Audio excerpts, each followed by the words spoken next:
Hey, what are we doing? We're reading through the whole Bible. When are we doing it? We're doing it for a whole year. What week is it? Week 33.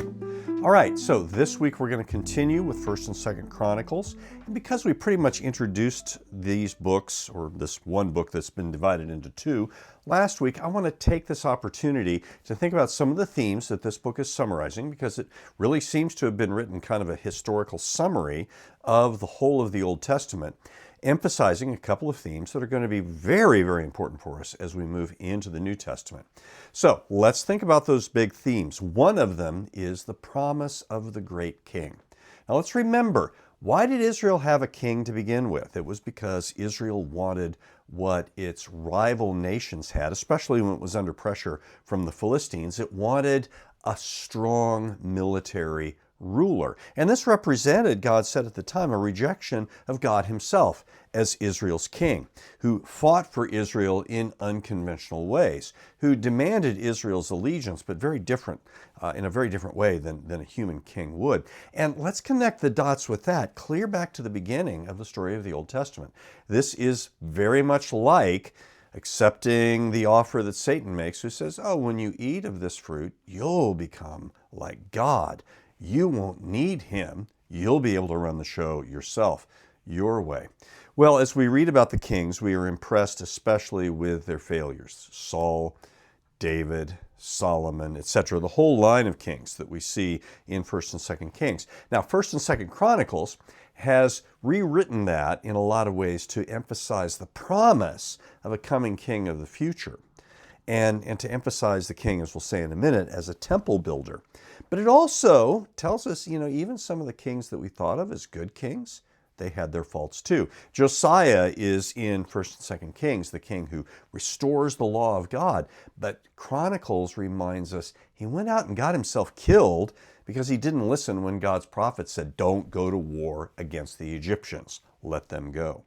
So we need a king who is even more obedient and submissive than Josiah. And there's some other elements there that maybe we'll talk about when we come to the New Testament as well.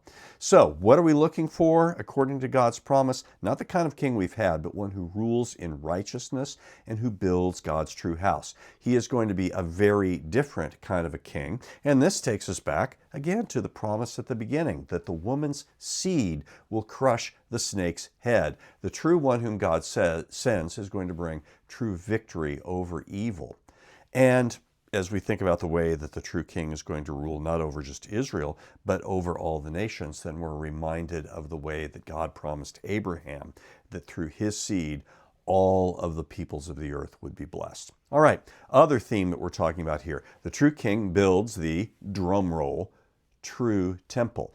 Let's go back to the Garden of Eden. What was the garden? It's an enclosed place where human beings were in God's presence. They walked with God. They were protected, they were safe, and they walked with God. And their mandate was to make the whole world that kind of place.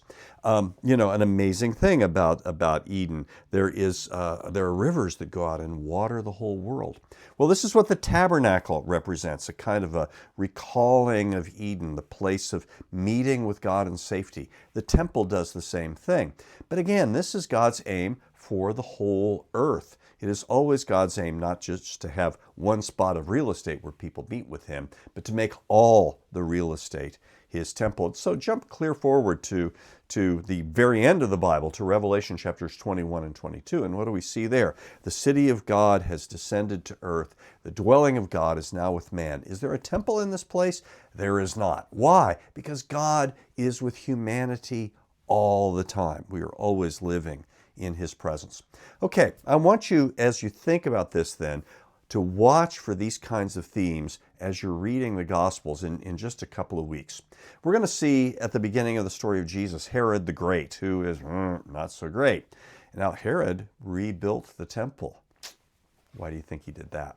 To legitimate himself as the promised king. Hint, didn't work. We're going to see Jesus operating with authority in the temple and the authority of the temple. Famously, Jesus enters the temple and exercises his authority over it, but he also does what the temple does. He offers forgiveness. He brings purity. He offers himself as the sacrifice. He is both priest and sacrifice. And his very presence brings the presence of God, and by his power, on his authority, by his promise, he pours out God's Spirit so that the Spirit of God is with humanity. All right, so think about the vision that this whole thing imparts to us. We are called to a life of peace and goodness and generosity and grace. Why? Because we live in the presence of God, and that's what he is like.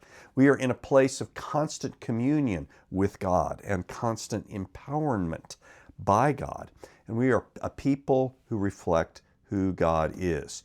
We are true carriers of God's image as we follow Christ. That's who we are. That's our calling. Read 1st and 2nd Chronicles and get with the program.